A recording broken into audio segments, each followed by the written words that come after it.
Hello, I'm City Manager Steve Sugg, and I am pleased to have this opportunity to share some city updates with you.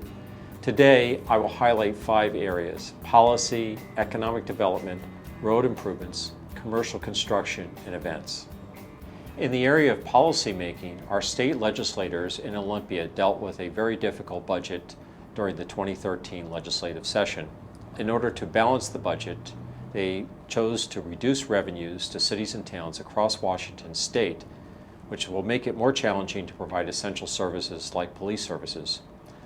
The good news is, thanks to our late Senator Mike Carroll, Representative Steve Oban, and Representative Tammy Green, the city will be receiving a $975,000 grant for infrastructure in Town Center.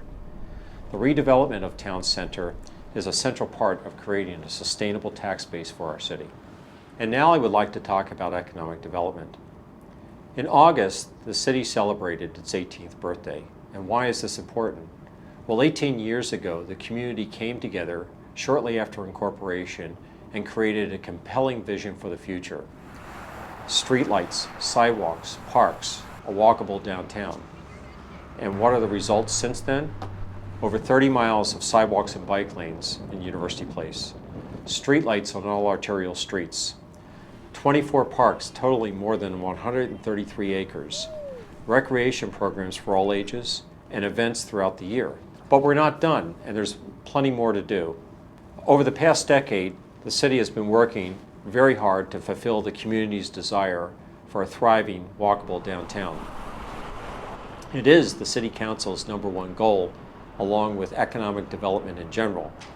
We have seen in the past couple of years significant private investment in University Place, and in particular in our downtown.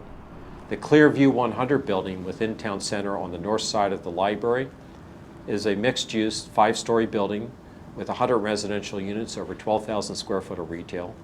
And on the south side of the library, soon to start, is the Latitude 47 building, 156 residential units, over 25,000 square foot of retail shops and restaurants.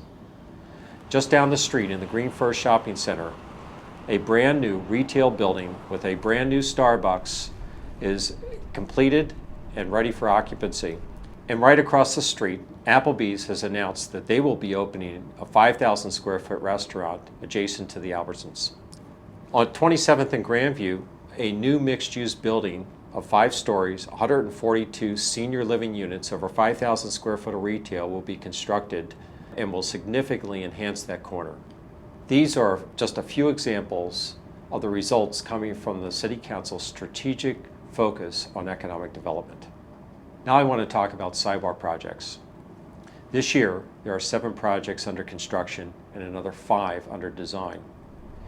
Together, these will add to the 30 miles of sidewalks built since incorporation, and when completed, will produce a network of over 40 miles of sidewalks in University Place, a significant accomplishment.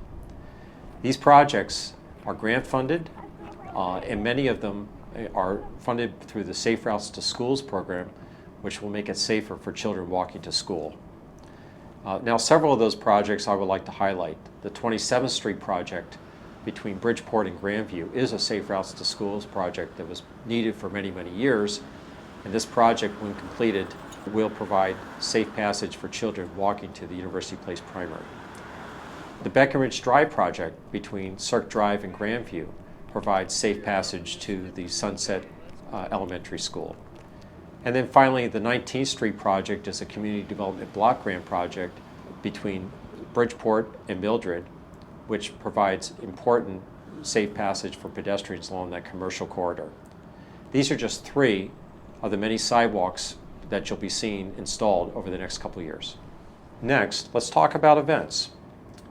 Throughout the year, University Place holds a number of events that are volunteer-led and community-supported. On the first Saturday in June, the Duck Days event is held. It starts off in the morning with the Duck Parade along Bridgeport Way. Thousands of spectators line the corridor as the parade marches up the street, leading to other multiple events around City Hall and in Town Center. Later in the summer, on the first Saturday in August, the UP Festival is held at Cirque Park. This year, over 3,000 people attended, with booths, music, food and fun contest.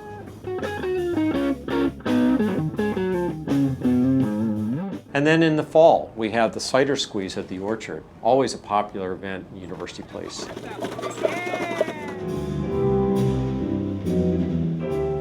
We also have the Fall Arts and Concert Series in the atrium at the Civic Building. Later, in October, there is the Make a Difference Day, where people have a chance to participate and volunteer to clean up our parks. And then finally, we cap it all off in December with the Christmas tree lighting at City Hall. Always the first Saturday in December, with Santa arriving on the fire engine, school children caroling, and of course, lighting of the tree. And finally, I want to talk about the event that everyone else is talking about, the 2015 U.S. Open coming to Chambers Bay in University Place. This will be the largest event ever held in our city.